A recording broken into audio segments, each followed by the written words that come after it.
نوروز هاواتیا وجین و روژانویا و گلی کرد همو ساله لیکی مها کردی واته یکم روژا بهاره وک نوبونا سروشت جشن نوروز بریوه دبه. هند دیروگ نویس و لیکولر دیروگاوی هلکفته ودگرین نه لسر 4000 سال برینه ها. لبل افتشت بشاشی کتیه نوا کردا نه جشن نوروزیه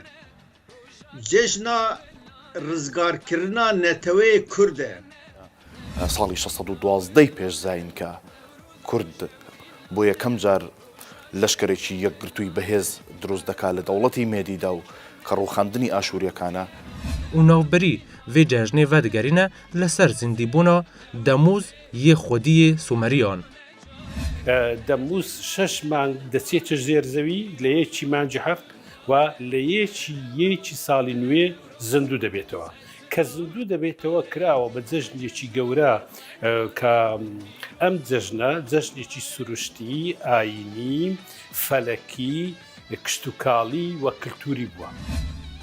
فردوسی هەلبەسمانی فارس کە دە ساڵان 1994 ئایزاینیدا شاهنامە داوی پێ ئانیە لەڤردا بەحسا چیرۆکا زوحاک و کاڤەی هەسۆنکرد کریە. بە چیرۆکەکان و بە تەواوی هەڵبەستەکانی خودی ناوەڕۆک و حەقیقەت و ماتریاڵی ناوەڕۆکەکەی هیچ پەیوەست نییە بە مێژووی فارسەوە. جارێکی ئەس ویژی بێژم فارس ملەتێکی بیانیە هاتیە vê ئاخاک و ئیرۆ بناوێ ئیران تێ ناسکردن. فارس ji Hindistanê hatine grûbek feqîr belengaz şerpeze bûna hatine nava Kurda parsê kirine Kurda ji wan re gotiye parsek piştre navê wan bû Faris û dê wirdî dikeyەوە لە دیدێکی مەسەلەن فارسیانە نەورۆز دەبینی و پاشای کورد دەکاتە بە پاشایەکی ناشیرن و زالم و کاوە دەباتەوە سەر ئەوەی کە بڵێن بوعدێکی فارسی ڕەهندێکی فارسی دەداتێ. ئێستا بەم سەردەمەدا نەتەوەی کورد پێویستە چۆن لەگەڵ ئەم بوونە گرنگە هەڵسوکە بکە.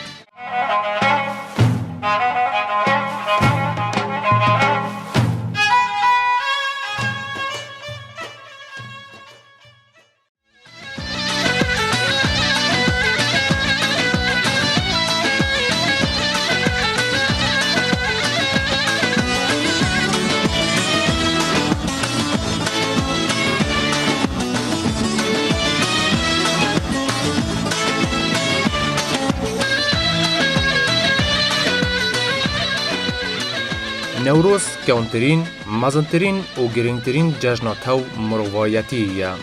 و ئەو جەژناژی هەر ji destpêkî ve li Kurdistanê serî hildaya û belavê cîhanê bûye. Helkeftek ku bû gelê Kurd gelek girîng e ku her sal li demsala buharê dema ku befir dihele û gul derdikevin û hîvî di dilê mirovan de geş dibe tê cejinkirin û yek ji girîngtirîn helkeftên dîrokî tê hesibandin. ئەو هەلکەفتا jî cejna Newrozê ye. Newroz hevwateya vejîn û rojanû ye û gelê Kurd hemû salê lê yekê meha Kurdî vate yekim roja buharê vek nûbûna sirûştê cejna Newrozê birêve dibe.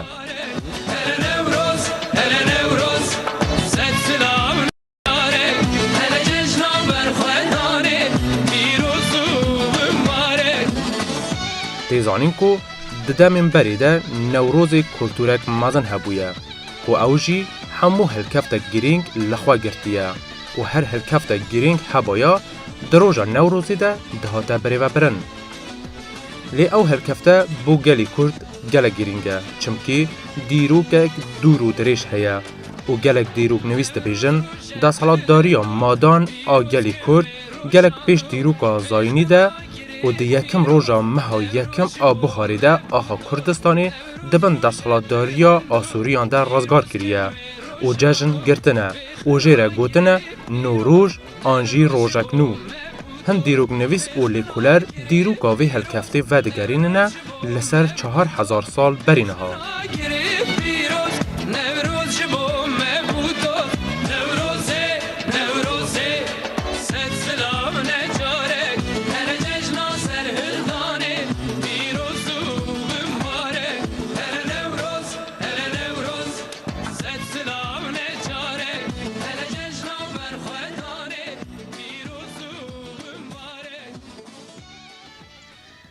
آنها وقتی ام دبیجن نوروز هر کس دبیجه 20 و 21 آدار جشن نوروزیه لبل افتشت بشاشی کتیه نوا کردا نه جشن نوروزیه جشن رزگار کرنا نتوه کرده امپراتوریا مدان دماکو آخا خواه جبن و گرتنا امپراتوریا آسور رزگار کریه گوتنه روژه که نو مبدست خست یعنی روژه آزادیه ایجار لهر دری آگر پی خستنه هلبت ویچاخی وکه نها راگیهاندن تو نبیه به پیخستنا آگر لسری گرا لسری چیا لسری بانیا به خلقی دانه زانین کووا ام جبن دست امپراتوریا آسور رزگار بون اینجا ناوی و جشنا ملیه جشنا ملت کرد یا رزگاریه ئەم مژارە قوڵ دەبێتەوە بۆ سەردەمانێکی زۆر و دەتوانێت چەند ڕاهەندی لێ بکەوێتەوە. دەرکەوتنی مێژوونووسانی کورد لە سەردەمی ئیسلامیدا و لەسەر ڕێچکەی نووسینەوەی مێژوو بەم شێوازە ئیسلامیەکە کۆمەڵێک شتی گەورەی لە ئێمە لە مێژوو داون کردو. هەر بۆ ئێمە زۆر جار ناچارین یا بگەڕێنەوە بۆ بەردە نووسەکان لەسەر ئەساسی ئارکێۆلۆژی یا دێرینە ناسی یاخود ئەوەی کە ئێمە دەبێت پەنابەرینەوە بۆ ئەم دەقە کۆنانەی وەکو کە کۆن یۆنانیەکان لەسەر کورد باسییان کردو. شتێکی گەورە کە لەو ناوەندەداون بۆ لەسەر نەورۆز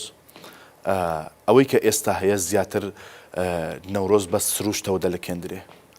و ئەمەش دەکرێت بڵێن وەکو جەژنێکی نوێبوونەوەی سروشت کە ڕەچەڵێکی لە ئاینی کۆنی کوردیدا وەکو میترایی ئێزدی و یارساندا هەبوو بێت ئەمە بەشێک لەم تعبیرەیە کە ئێمە دەتوانین باسی بکەین و بەشێکی دیکەش دەکرێت لەگەڵ ڕێکەوتێکی مێژووی بێ. بۆ نمونە ساڵی 1612 پێش زاین کە کورد بۆ یەکەم جار لەشکرێکی یەکگرتووی بەهێز دروست دەکات لە دەوڵەتی مێدیدا و کە ڕووخاندنی ئاشووریەکانە ئەم ڕێکەوتەش بەم شێوەی کە لە مێژوودا باسی دەکەن ڕێک دەکەوێتە ئەم سەردەمەی نەورۆزەوە. هەر بۆیە ڕەهەندەکان زۆرە ئێمە دەتوانین هەم بەپێی ماتریاڵی ئاینی کۆنی کوردی لێکی بدەینەوە کە ئاینی کوردی لە سروشتە وەرگیراوە و هەم بەپێی ئەوەی کە بڵێن ڕووداوی گەورە لە مێژوودا ڕوویداوە کە هەرچەند ئێمە ئەو ڕۆخاوەنی هیچ کیان و دەسەڵاتێکی سەربەخۆی سیاسی نین کە بمانەیە ئەم شتانە گەورەکەینەوە بە ناوی خۆمانی تۆمار بکەین. ئەمە دەکرێت تعبیرێکی جوان بێ بۆ نەورۆز لەو دوو ڕەهەندەوە. از لسر وی مجارا گرینگ و دیروکا وی هلکفتا کونار آگلی کرد چومه جمع ماموستا مولود ابراهیم ماموستای زانینگه ها صلاح الدین آهولری نرینا ناوبری لسر دیروکا نوروزی جدایه و او دیویجه دیروکا نوروزی و دگره لسر 12000 سال برین ها و ناوبری وی جشنه و دگرینه لسر زندیبونا دموز یه خودی سومریان. مێژوو نەورۆز مێژوێکی کۆنی هەیە دیارە زۆر کەس باسی مێژووی نەورۆزیان کردەوە زۆر زەمەنیان گەڕاندووەتەوە بەڵام چۆن نەورۆز خۆی کۆنە تێکەڵ هەموو ئەو مێژوانەی پاشە خۆی بووە ئەوەی ڕاستیەکەوی نەورۆز لەبەر ئەوەی لە سەری ساڵی سۆمەری کە دەکات ڕۆژی زیندیبوونەوەی دەموزی بەپێی ئاینی سۆمەریەکان و ڕۆژی یەکەمی بەهارە کە هەمان ئەو ڕۆژی یەکەمی بەهاری سۆمەری دەکا ڕۆژی یەکەمی ساڵی کوردی ڕۆژی یەکەمی مانجی نەورۆز. بەڵام زەمانەکەی بۆ کەی دەگەڕێتەوە ئەمە خۆی لە داستانی دەموز و عەشتاردا دەموز 6 مانگ دەچێتە ژێر زەوی لە یەکی مانجی هەفت و لە یەکی ساڵی نوێ زیندوو دەبێتەوە کە زیندوو دەبێتەوە کراوە بە جەژنێکی گەورە کە ئەم جەژنە جەژنێکی سروشتی ئاینی فەلەکی کشتتوکاڵی و کللتوری بووە و جەژنی گەورەی ئەو میلەتە بووە کە باپیرانی سۆمەریەکانن لە سەردەمی سەرهەڵدانی کشتتوکاڵی ئەشکەوت بووە. ئەم زەمانە هەموو لێکۆلەرەکان بۆ 10,000 پێش زاین لێکجێڕنەوە کە دەکات 12,000 ساڵ. 12,000 ساڵ تەمەنیەتی و لە سۆمەریەکاندا کە کۆنترینتەقەکان باسییان کردبی بە ناوی جەژنی زەگمەک هاتووە. جەژنی زەگمەک هەمان یعنی جەژنی ڕۆژی نوێ ساڵی نوێ جەژنی تازە یا بەهاری تازە کە هەمان شتە کە ئێستا ئێمە پێی دەڵێن نەورۆز. اردو از من دکنه نوروز بینا گلانه نوروز روش و دیلانه روشا جرگو ملانه اردو از من دکنه نوروز بینا گلانه اردو از من دکنه نوروز بینا گلانه اردو از من دکنه نوروز بینا گلانه نوروزه نوروزه سلسلام نجاره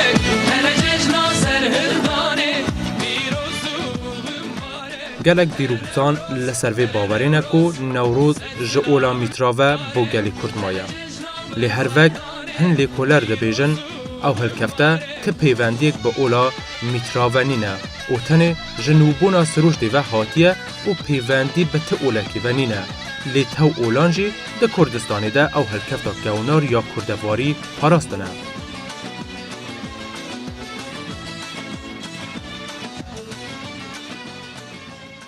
بەپێی ئەوەی کە زۆرینەی زۆری بۆنەکان وەکو چلەی هاوین، چلەی زستان، جەژنی خەرمان، جەژنی درێنە و جەژنی چاندن ئەمانە هەمووی لە کۆنی کوردستاندا هەبوو و ئەگەر بمان هەوێ تعبیرێکی مێژوویش لە ناسیۆنالیزم و لە نەتەوەی گەرایی کورد بکەین دەتوانین بڵین کە ئاینی کوردی بەشێکە لە مێژووی نەتەوەی کورد هەر بۆ یەکتری گیان ناکرێنەوە. دەکرێت نەورۆز ڕگە و ڕیشە و ڕەچەڵەکێکی وەک باسمان کرد پێشتر لە نوێبوونەوەی سروشدا لە ئاینی میتراژدا هەبێت. بەڵێ تێکیلیا نەورۆزێ ئۆلا بە تونەیە ئۆل تشتێکی جدایە پیرۆزکردنا نەورۆزێ تشتێکی جدایە تێکیلیا خۆ قەت بەهەبوو دوێت تونەیە. نەورۆز زۆر کۆنەوە لە ئاینێکی زەمینی سۆمەریەکانەوە هاتووە بەڵام بەهۆی گرنگی ئەو گرنجیە کە یەکێکیان تەقویمیە وەکو ساڵنامە و فەلەکی یەکێکیان کللتوریە دووەمیان سروشتی و کشتتوکاڵیە هەر ئاینێک هاتووی پاش ئەو خۆی لەگەڵ گونجاندووە. ئاینی میترایی بۆ 2500 ساڵ پێش زاین دەگەڕێتەوە. ئێمە گوتمان تەمەنی 12,000 ساڵە. نەورۆز وەکو جەژنێک خۆی لەگەڵ هەموو ئاینەکان گونجاندووە. هەندێک جار ڕەت کراوەتەوە و هەندێک جار قوڕک هەتا ئاینی ئیسلام سەرەتا جۆرێک قبوڵ نەکردیان هەبوو دوایی کردیان بە جەژنی خۆیان یعنی بە جەژنێک بوو باج و خەرازیان لێ کۆ دەکردەوە. بۆیە ئاینی میترایی ئاینێک کە هاوبەشێکی زۆری لەگەڵ نەورۆزە.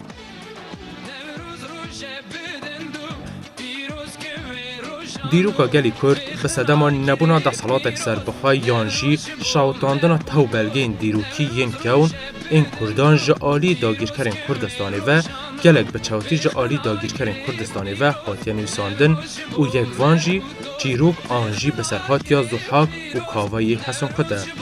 او جیروکا جعالی دجمنی کردان و بشاشی حاتی نویسین و شبهاندن به ججنا نوروزی.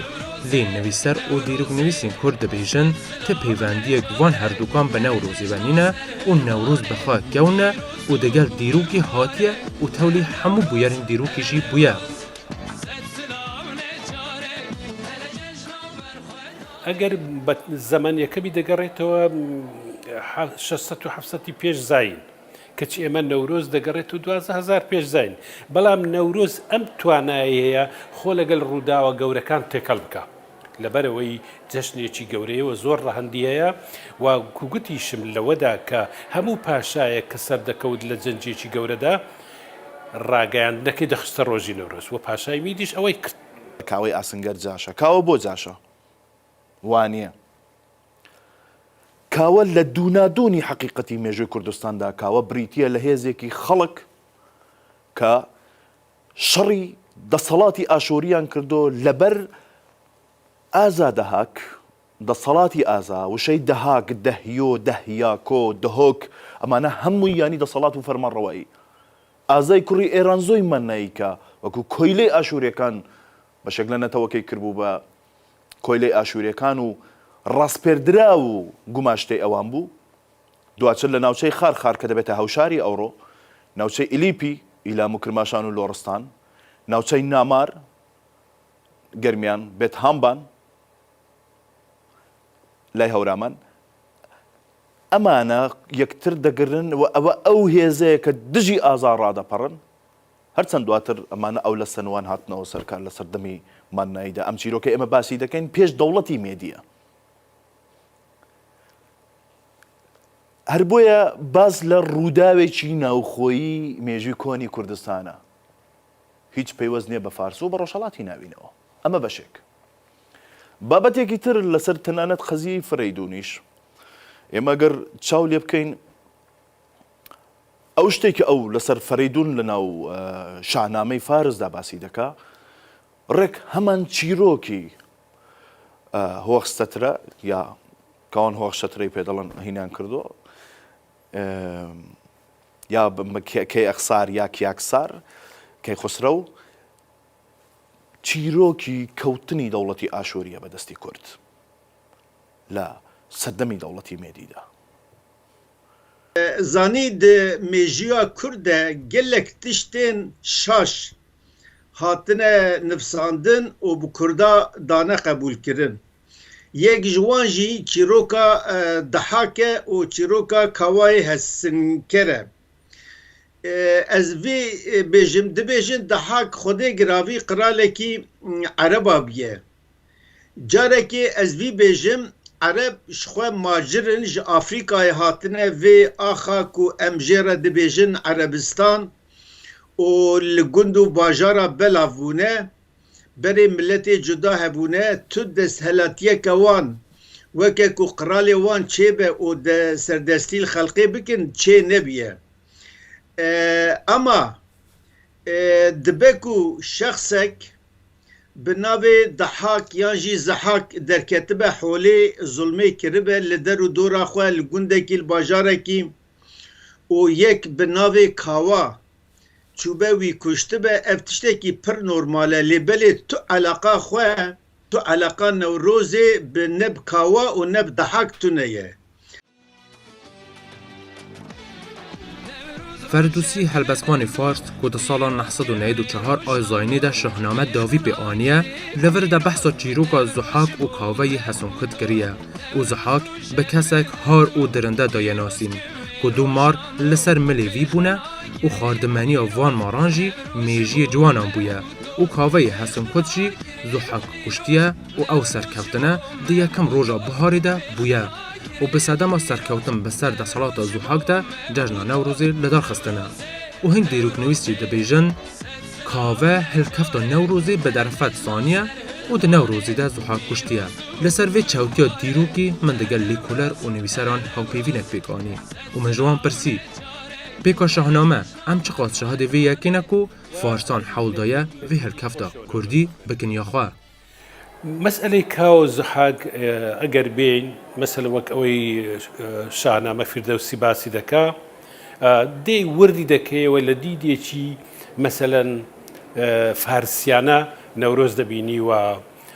پاشای کورد دەکاتە بە پاشایەکی ناشیرن و زالم و کاوە دەباتەوە سەر ئەوەی کە بڵێن بوعدێکی فارسی ڕەهەندێکی فارسی دەداتێ ئەمە ڕاست نییە. بەڵام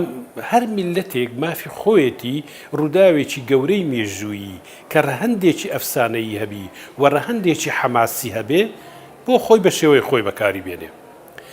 ئەمە دەستکاریەکی مێژوویە، چۆن مەسەلەن هیرۆدۆتس کە باسی پاشای مات دەکا کە کوروش هاتووە و دەسەڵاتی لێساندووە، دەڵێ یەکێ لە پیاوە باشەکان بوو. یعنی ئەوە نەبوو کە ئەم ئستوڕەیە ئەم ئەوەی کە ڕەهەندەی شاهنامە باسی دەکا وەکو پیاوێکی زالم و مار لەسەر شانی ڕابی، ئەمە لە حەقیقەت دوورە. بەڵام شتێکەیە هەموو میلەتێک کە لە مەرحەلەی ڕاپەڕیندا و کەسێک بە دژی خۆی بناسێ بزانێ وێنەی ناشیرنی لێ دروست دەکا و ئەوەش وێنەیەکی ناشیرنیان لێ دروست کرد و زۆریش بڵاوەوە بەداخۆ ئێمەی کوردیش زۆر زار ئەومان وەرگرتەوە. لێبەلێ د تاریخê de va tarîx îspat e ku di piraniya milletê arî hemû zarokê Kurdan e û ji Kurdistanê belavbûne li dunyayê û piranî li Avrupayê. Îro 28 welatên Yekîtiya Avrupayê hene, 25 ji wan arî ne û zimanê wan û zimanê Kurd yek şaxin ji malbata zimanê Hind û Avrupî ne. Îja wextê ku em bawer bikin ku Kurd ji wan xortê ku serê wan jê nekirine ji bo marê dihak û ji wan in, em xwe dixapînin, em heqaretekê li Kurda dikin û em Kurda wek milletekî bêbingeh didine nîşandanê. Esl û asas tin ji xwe Faris milletekî biyaniye hatiye vê axa ku îro bi navê Îran tê naskirin. Faris ji Hindistanê hatine, grûbek feqîr belengaz şerpeze bûne hatine nava Kurda parsê kirine. Kurda ji wan re gotiye parsek parsek parsek, piştre navê wan bû Faris û împaratorî û dewlet çêkirin û îro di holê da wek dewleta kevnare têne naskirin. ئێمە گەبمانێ سەرەتا شی بکەینەوە هەزر و ڕوانینی هەموو تاکێکی کورد لەسەر نەورۆز و لەسەر کاوە دەچێتە سەر شاهنامەی فارس. بەڵام ئێمە دەبێ بزانین کە ئایا شاهنامە ئەم دەقانە کە دواتر وەکو هەڵبەست تێیدا هاتووە بنەچەکی ئەم دەقانە ئایا بە میرات وەرگیراوە یا دزیە کراوە. خۆی جاری وایە تۆ لە مێژوودا بابەتێک چوارچێوەیەک وێک چوونێک لە مێژوودا بە میرات وەردەگیردرێ، بەڵام وەرگرتنی کۆمەڵێک چیرۆک یاخود هەندێک داستان و بە سەرهات یا سەرپێهاتی لە ناوچەیەکی جیاواز کە جغرافیاکەی هی فارس نەبووە وەرگیراوە دواتر فارسێنراوە، ئەمە ڕێک لە چوارچێوەی شاهنامەدا ئەمە دەبیدرێ. بۆ مێژووی پێش شاهنامە و ئەم چیرۆکانێکە لە شاهنامەدا هاتوو ئێمە دەبێت چەند ڕوانینێکی تایبەتمان هەبێ. هەرچەند فردەوسی بڵێن شارەزایە ناشارەزا چەند هەڵەیەکی کردووە کە ئەم هەڵانە دیسان یارمەتی دەری بنەچەکی خودی ڕاستەقینەی مێژوەکەیە کە جغرافیایەک دیاری دەکا. بۆ نمونە باسی دیجلە دەکرێت لەوێدا. دیجلە خاچی کوردستانە. یا ئەو کە لەوێدا باسی زەحاک دەکا کە دەڵێ 800 ساڵی تەمەن کردەوە نەخێرشتی وان نییە. 800 ساڵ باسی بە بڕوای من باسی تێکچوونی فەرمانڕەوایی ئاشۆرەکانە بەسەر ڕۆژهەڵاتی ناویندا کە نزیک 1000 ساڵی تەمەن کردووە. لە حەقیقەتدا شاهنامە گۆڕانێکی مێژوویە لە دوای کەوتنی ساسانی. هەتا سەردەمی ساسانی خودای نامەکان هەبوو. شا حکمی خوای هەبوو و هەروەک چۆن لە ماتریالیزمانی کۆنی کوردیشدا هەیە، تۆ بەگت هەیە، کەیت هەیە، کەیخوات هەیە، خودێت هەیە، خاوەنت هەیە، خاوەندت هەیەوە خوداوەندیشت هەیە. ئەمانە دواتر ئەم گۆڕانکاریانەی بەسەر هاتۆ و فردۆسیش چون کەوتۆتە سەردەمی ئیسلامیەوە بە هەمان تعبیر ئەمانەی هێناوەتەوە، هەر بۆیە بە چوارچێوەی داڕشتنەوە و بە چیرۆکەکان و بە تەواوی هەڵبەستەکانی خودی ناوەڕۆک و حەقیقەت و ماتریاڵی ناوەڕۆکەکەی هیچ پەیوەست بە مێژووی فارسەوە، چون 130 ساڵ پێش ئەو ئەبوو حەنیفەی دینەوەری لە ئەخبار و تەوالدا لەسەر کوردستان باسی کردو. تاوی کو کردستان جعالی ولاتین کولونیالیستی و خاطیه داگیر کرن و تواهی حول وان ولاتین داگیر کرد آسمیله و حلاندنا گلی کرده لبکه خوشی و ویژه یا دوکی یا گلی کرد نهاتی حلاندن و هر ویژه یا دوکی یا گلی کرده کو گل گرینگی به همو هلکفتین گرینگ ین وی نتوی دایه و دنا ویژه یا دوکی یا کردان ده گلک بحث نوروزی جی هاتیه کرن و گلک هلبسوانان او هلکفته آنی نسر زمان تاوی ویژه و دوکی دنا ویژه و نویسکی تجی هاتیه و مینا کاوی یکی جی جیروکا مموزین احمدی خانیه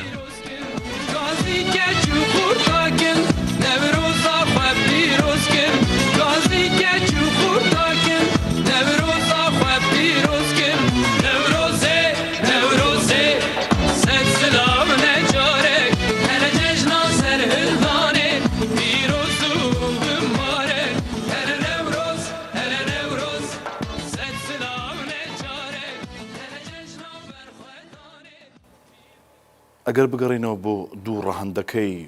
شرۆڤەکردنی نەورۆز چ لەباری سەرکەوتنەوە هێنانی مژدەی ئازادی و هەم ئەوەی کە نوێبوونەوەی سروشت بێگومان لە هەڵبەستی هەموو هەڵبەستوانانی کورد و نووسەرانی کووردا ڕەنگی داوەتەوە و بە تایبەتیش لەم 100 ساڵەی ڕابردوودا دەتوانین بڵین بایەخێکی زۆر زیاتری پێدراوە تۆ کاتێکە ئەم دەوڵەتە داگیرکەرانی کوردستان بە تایبەتی لە دوای سیڤەرەوە کە ئیتر ئەوە پێگەی خۆیان بەهێز کردەوە لە هەموو بارەیەکەوە شەڕی کولتور و لە ناوبردن و قڕکردن و نەهێشتنی سەرکەوتنی کوردەکەن لێرەشدا تۆ نووسەر و هەڵبەستوان و مرۆڤی ئازادی خوازی کورد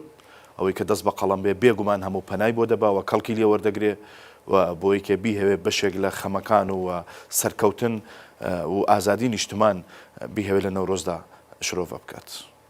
لە ئەدەبیاتی زارەکیدا ئێمە نەورۆز باس کراوە مەسەلەن لە داستانەکان لە بەتایبەت ئازیزە و پایزە و سوارۆ و حەیران و ژانرە جیاجیاکانی فۆلکلۆر باس کراوە. بەڵام بەڕاستی مەسەلەن ئەگەر تەمەشا بکەین ئێمە کۆنترین دەقی شعری کا من دۆزی بمێتەوە بابە تاهیرە لە داهێنانێکی شعریدا باسی دەکاتون دەڵێ شەوی ڕۆژی گەیشتنی منی بەیار وەک شەوی نەورۆز خۆش و پیرۆزە.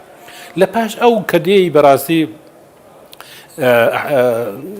زەزیریش باسی کردێ بەڵام ئەوەی زۆر گرنگ باسی کردووە و ڕووداوەکانی لەو ڕۆژە دەستپێت ئەحمەدی خانیە. لە ڕۆژی نەورۆزە هەموو خەڵک دەست نەدەرێ و مەوزین یەکتر دەبینن کچ و کوڕخۆ دەگۆڕن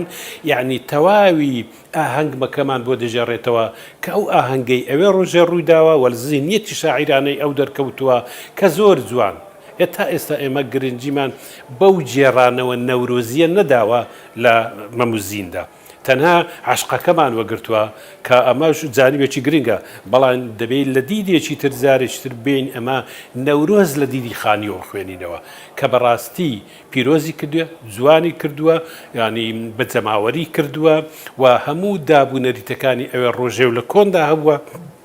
هێناویتە بەرچاو لە مەموزیندا باسی کردووە. ئیرۆ ئەم درێنن دگەلێک هەلبەستا دە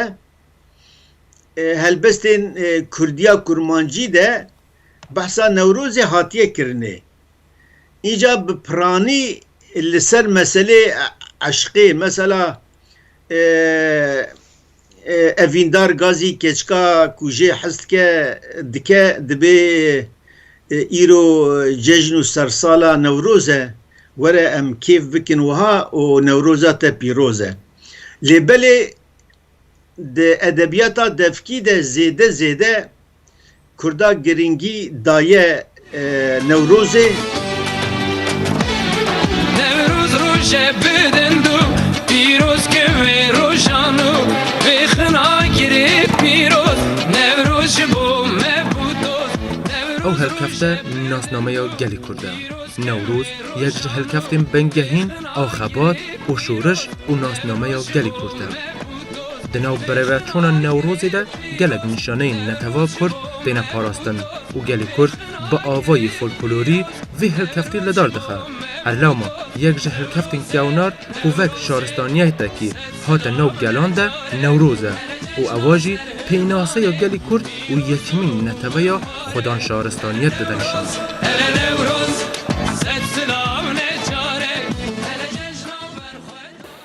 وەکو گوتم نەورۆز ئەو مێژە دوور و درێژەی هەیە و لەو ساڵانەی ئەخیری کە دەتوانین بەرێن لە ئامەدی خانیەوە ڕاڕەهندێکی نەتەوەی وەرگرتووە بەڵام لەو 100 ساڵەی ئەخیری کە حیزب و ڕێکخرا و خەباتی ڕێکخرا و پیا بووە نەورۆز یەکێ لە ڕەگ و ڕیشە گەورەکانی شۆڕەش و خەبات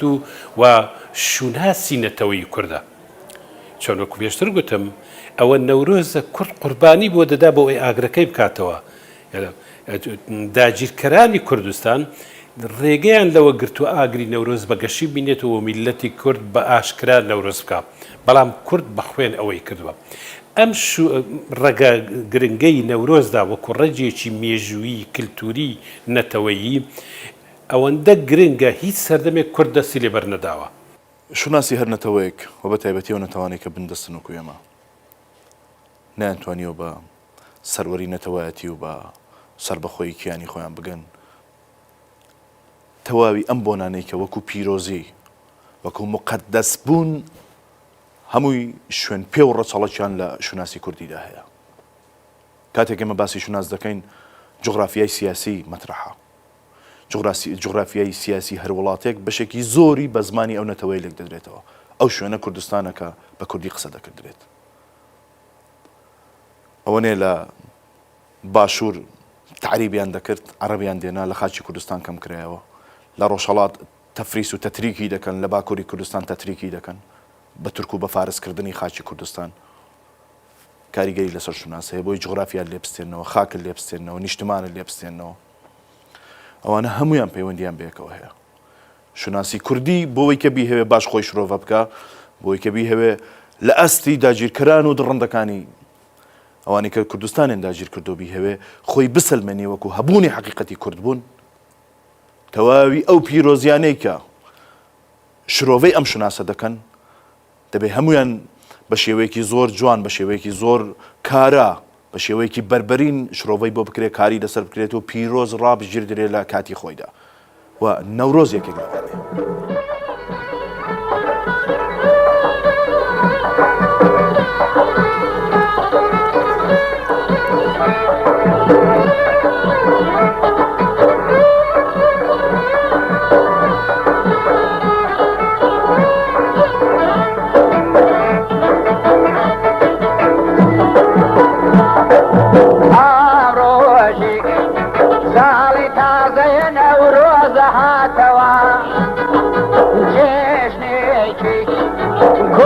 کوردا بخۆشی و بەهاتەوەیە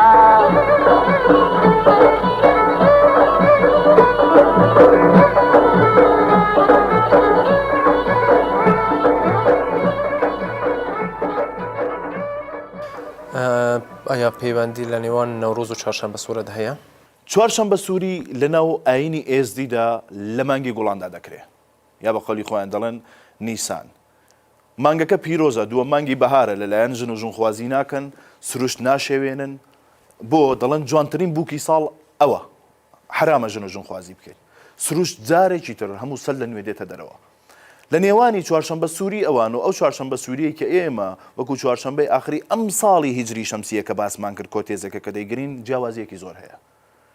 بۆ منی ئاینی ئێزدیم پێ دروسترە ئاینی ئێزدی وەکو بەشێک لە مێژووی کورد ئاینێک کە تعبیر لە سروشت و لە ماتریالی کوردستان دەکا وەکو یارسان وەکو ڕەچەڵەکی ئاینی میترایی ئەوان جیالەوەی کە گاردێکی پارێزگاریان بۆ خۆیان دروست کردووە لە هەمبەر ئەوەی کە ئاینەکەیان نەتوێتەوە دوای هەموو قڕکردنە بەڵام لەناو خودی ناوەڕۆکی ئاینەکەشدا کۆمەڵێک بڵین کۆمەڵێک خاڵ و ڕێچکە پارێزراون کە هەمووی پێوەستە بە خاچی کۆنی کوردستانەوە هەر بۆیە دەکرێت ئەم جیاوازیانە هەبێت و بەشێکیش زۆر جار وەک باسم کرد دەیان هەیە بە چیرۆکی زەحاک و کاوەی گرێدن هیچ لەوەدا ئەوە ناکرێت چون ئەمانەمانە دوودانە خاڵی جیاوازن و وەک باسیشمان کرد بە تایبەتی ڕەنگی سوور و شەی سوور لە کۆنی کوردستاندا هەمووی تعبیل لە خۆر و هەتاو دەکە هەر بۆیە زۆر زۆر لە یەکتری دوورن دەکرێت لەگەڵ نوێبوونەوەی سروشتەکە باسی بکەن یا لەگەڵ جوانبوونی سروشت و مانگی گوڵان یا بانەمەڕ یا مانگی نیسان بەڵام ناکرێت دەقاودەق بێنین لە شانی نەورۆزیدا بنین ڕەنگە بۆنەکان لێک نزیک بن کاتەکانی لێک نزیک بێت دوو جەژنەکە بەڵام پەیوەستنین بەیەکەوە ئەگەر ئەو سعاتی 11 بکرێ ئەو سعاتی 12 بکرێ ینی سعاتی 11 چوارشەمبە سووری بێ سعاتی 12 بێتە نەورۆز یەک سعاتیشی نێوان بێ ئەمە ڕێککەوتی مێژوویە کە پێکەوە کاتەکان یەک دەگرنەوە جاری وایە ئێمە لە مانگێکدا دەبینی چەندین بۆ نەمان هەیە ساڵیادی کەسێک دەکەینەوە دەبینی ئەوڕۆ ساڵیادی لەدایک بوونێتی بەڵام دەبینی هەفتەیەک دواتر ساڵیادی مردنێتی کە ئەو بۆم ڕێکەوتانە لە یەکتری دوورن برێنە تو تێکیلیا خۆ بهەورە تونەیە چارشەما سۆر li gor tarîxa Kurdî 2634 roja duê Nîsanê çarşema pêşî îca çarşema sor cana tê guhartin yanî muheqeq roja çarşema pêşî di meha Nîsanê de ye ev cejna çarşema sor jî şaşî hatiye naskirin di nava Kurda da îro kîjan Kurdî bipirsî dibêje cejna çarşema sor ya Kurdê êzîdiye na newsa ye ya netewiye ya milletê Kurd e lêbelê ji ber ku bi piranî Kurdên êzîdî li ser koka xwe li ser kevneşûpiyê xwe mane û berdewam dikin Kurdê Müslman zêde xwenêzî cejna çarşema sor nakin. Çarşema sor bi dê hezara sal berê derketiye holê. Lê belê Newroz, tarîxa Newrozê 1700-1600 sal e berê derketiye holê. Têkiliya wan bi tur rengî bi hev û du re tune ye. Yani pîrozkirina cejna çarşema sor cuda ye û pîrozkirina cejna Newrozê cuda ye. Têkiliya xwe bi hev re tune lê her du jî malê milletê Kurd in.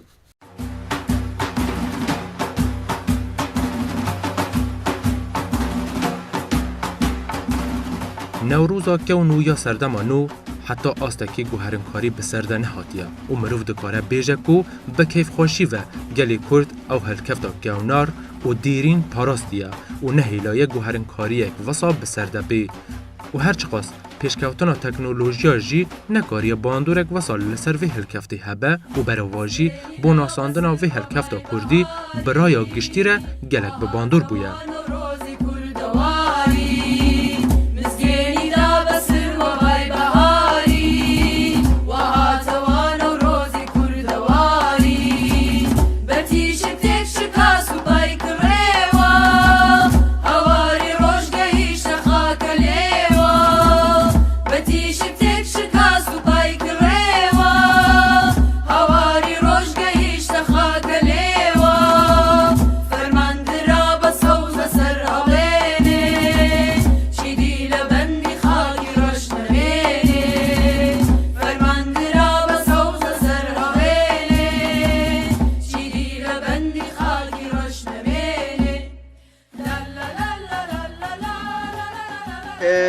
Cidatiyeke pir mezin di navbera pîrozkirina Newroza berê û ya niha de heye.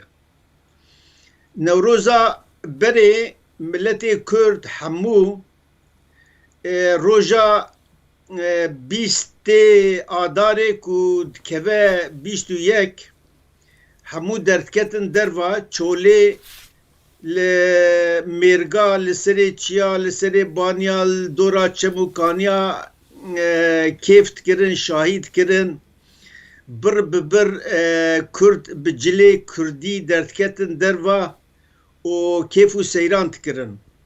Lê mixabin niha Newroz ketiye rewşeke wisa ku îdî li salona pîroz dikin û bi bilêta pîroz dikin ev jî niheqiyeke pir mezin e ku li Newrozê têkirinê. تەبیعی بەو مێژووە دوور و درێژەی کە نەورۆز هەیەی هەندێک گۆڕانی بەسەردا هاتووە بەڵام چەند شتێکی نەگۆڕاوە یەک ئەوەی تەوقیتەکەی یعنی ڕۆژی نەورۆز نەگۆڕاوە هەر ئەم ڕۆژەیە کە 12,000 ساڵ لەوە پێشەوە دوو ئاگر کە لە نەورۆزە هەیە هەر هەیە هەتەکو ئێستا سێ ئاهەنگی جەماوەری هەیە هەر هەیە بەڵام هەندێک شت دەگۆڕێت مەسەلەن ناوی نەورۆز وەکو گوتمان لە سۆمەر سەرەتا ناوی زەگمەک بوو بەڵام زۆر ناوی تری لێنراوە مەسەلەن زەگمەک بووە بە هاتووە لە ساسانیەکان پێی دەڵێن نوک ڕۆژ یان ڕۆژی نوێ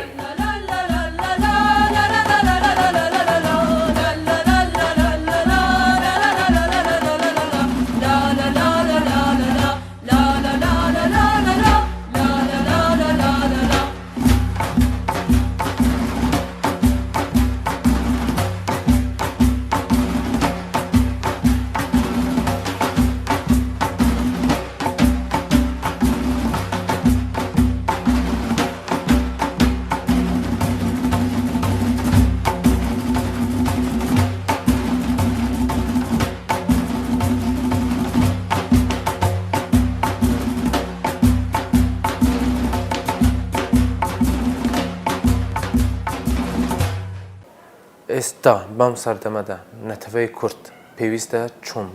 لەگەڵ ئەم بۆنە گرنگە هەڵسوکەوت بکە ئێمە نەورۆز بەکار بینین لەگەڵ پەیوەند بە جیهانە دەتوانین لە هەموو شتێکە ڕەهەندی نەورۆز بنێت چونکە نەورۆز بۆ خۆی ینی جەژنێکی زۆر ڕەهەندە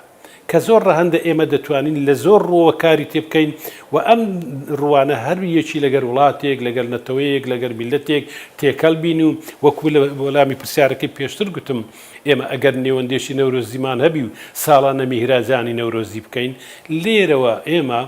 دەرگایەکی ئابووری بەقووەت دەرگایەکی کە کوردستان بکەین بە وڵاتێکی شوێنەوە گەشتی شوێنەواری و گەشتیاری و وڵاتێک کە چالاکی هونەری ئەدەبی کللتوری حتا وەرزشی سینەمایی هەموو ئەوانە لە نەورۆزا بکرێ و وەکو گوتم پێشترش گوتم ئێمە توانای ئەومان هەوی خەڵاتی یەکەمەکانی ئەو بۆنانەیە بکەین ساڵانە بە ناوی نەورۆز و بە ناوی کورد دیاری نەورۆزی بدەین بە خەڵک کە ئەمە ئەگەر بێت و بۆ کاری بۆ بکەین زۆر دەچێتە ناو کۆمەڵگە و دەچێتە ناو وڵاتانی نەتەوەکانی دنیا چۆن ئێستا زۆر وڵاتی میهرەجاناتی خۆی تایبەت دەیکا و زۆر ملت هاوبەشی دەکا ئێمە حازرە شتەکە ئامادەیە هەر ئەوەندە تەنها ڕێکی بخەین و دەست بە کارەکە بکەین چونکە هەموو بنەما مێژووی و کللتوری و شوێنەواریەکەمان هەیە و لەبەر دەستی خۆمانە بەڵام بەداخەوە ئێمە لەوەدا تەنها لەمان ڕۆژی نەورۆزا دەین نەورۆز بەهی خۆمان دەزانین بە سرودێک بە جل لەبەرکردنێک بە شاییەک کفایەت نایە دەبێت ئێمە خوێندنەوەیکی مێژووی کللتوری شوێنەواریمان بۆ نەورۆز هەبێ و خوێندنەوەیکی دواڕۆژیمان بۆ هەبێ